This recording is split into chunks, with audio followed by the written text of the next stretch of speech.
Hello বন্ধুরা, কেমন আছো বলো সবাই? আশা করি সবাই ভালোই আছো। আমিও আছি, চলে যাচ্ছি। এখন রান্না করছি,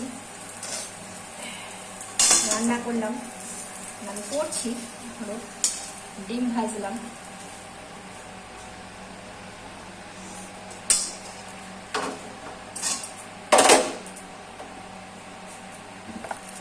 তোমাদের খবর বলো।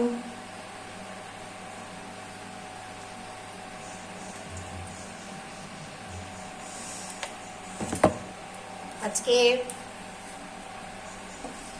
বেশি কিছু রান্না না, ডিম করব আর সোয়াবিন দিয়ে ডিম দিয়ে একটা তরকারি, আর একটু ডাল করেছি, আর উচ্ছে আলু ভাজা করেছি।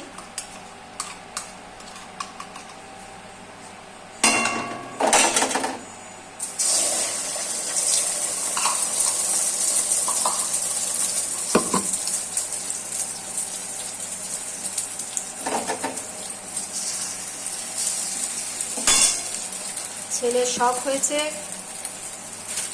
সোয়াবিন দিয়ে আলু দিয়ে ডিম দিয়ে খাবে। তা সোয়াবিনটা আমরা নিরামিষের দিনই বেশি খাওয়া হয়, মানে নিরামিষ যখন হয় সোয়াবিনটা ভালো খায় ছেলে।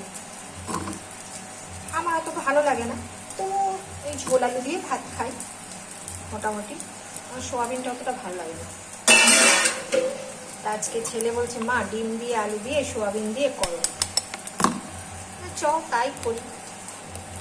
ছেলের বাবাও বললো তাহলে করো।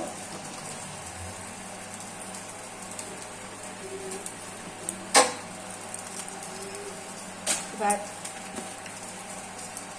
আজকে একটু বেরোনো আছে, তারাও রয়েছে,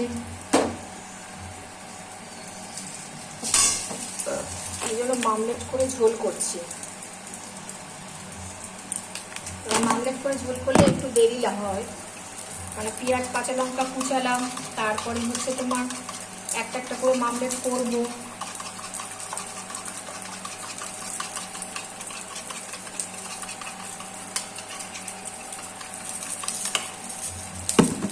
একটু দেরি হয়।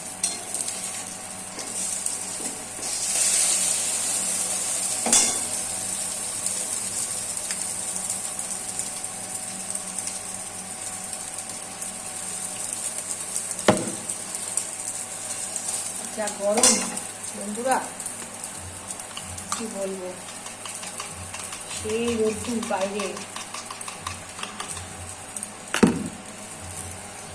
সোয়াবিনটা সিদ্ধ করে রেখেছি।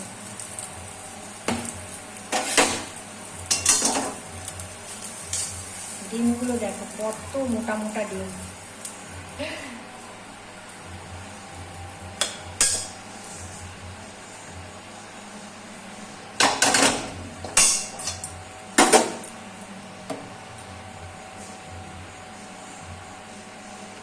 আমি ডিমের অমলেট করলে ডিমটাকে খুব করে ফাটালে দেখবি ডিমটা ফোলে।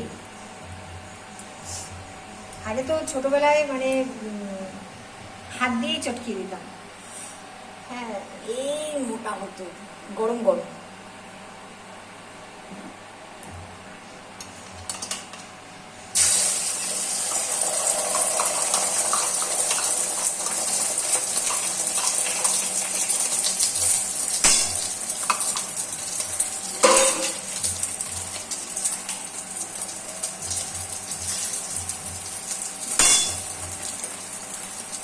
গরমে আর কিছু ভালো লাগে না।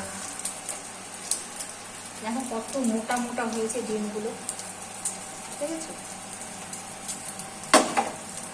আলু কেটে রেখেছি, পেঁয়াজটা কাটবো। তো আলু সোয়াবিন দিয়ে একটা তরকারি হবে।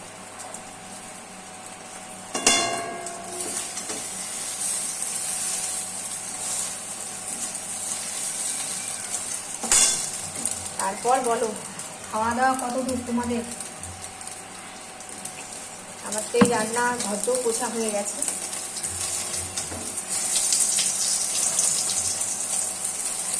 রান্নাটা করলেই রান্নাঘরে কাজকর্ম করব, আর আর একটু ভাত বসাবো, ব্যাস তাহলেই হয়ে যায়।